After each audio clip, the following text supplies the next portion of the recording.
पळायचं खालचं हा तिथून खाली खाली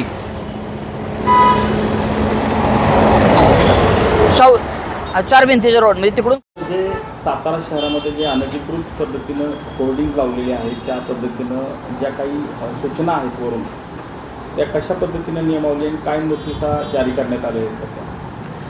नमस्ते, मी प्रशांत शिवाजीराव निकम सातारा नगरपालिकेमध्ये अतिक्रमण विभाग म्हणून काम करतो आहे. माननीय बापटसाहेब यांच्या मार्गदर्शनाखाली आणि सूचनेनुसार आपण जे मुंबईमध्ये परवा दिवशी घाटकोपर येथे जी दुर्घटना अत्यंत वाईट दुर्घटना घडली त्यामध्ये बरेच नागरिकांचा जीव गमवावा लागलेला आहे. त्या होर्डिंगच्या पडलेल्या होर्डिंगच्या आधारावर सातारा नगरपालिकेने दिनांक 14/5/2024 रोजीच सातारा शहरामधील जे होर्डिंगधारक आहेत ज्यांनी नगरपालिकेच्या व्यतिरिक्त खाजगी इमारतींवर होर्डिंग्ज उभारलेले आहेत त्या होर्डिंगधारकांना कालच नोटिसा बजावून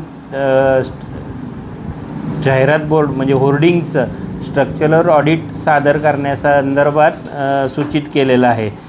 सदरच्या कागदपत्रांची पूर्तता करण्यासाठी आम्ही 3 दिवसांची त्यांना मुदत देण्यात आलेली आहे.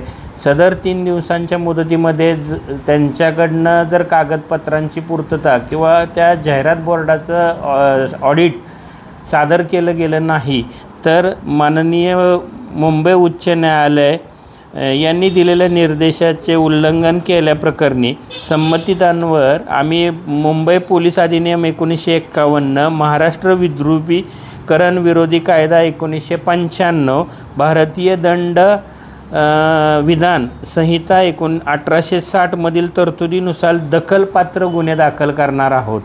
तदनंतर सदरचे होर्डिंग बेकायदेशीर आहेत या अनुषंगाने आम्ही ते जप्तीची कारवाई करून संबंधितांवर दंडाची वसुली लागू करणार आहोत. या पद्धतीने सातारा नगरपालिकेने माननीय अभिजित बापट सर मुख्याधिकारी यांच्या मार्गदर्शनाखाली नोटिसा बजावून पुढील कारवाई आम्ही सुरू केलेली आहे.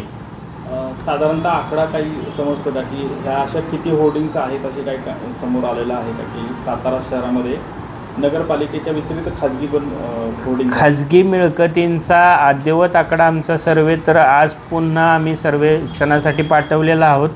पण गतवर्षीचा 297चा होर्डिंगचा आमच्याकडं जाहिरात कर नोंदणीसाठीचा अधिकृत आकडा आहे.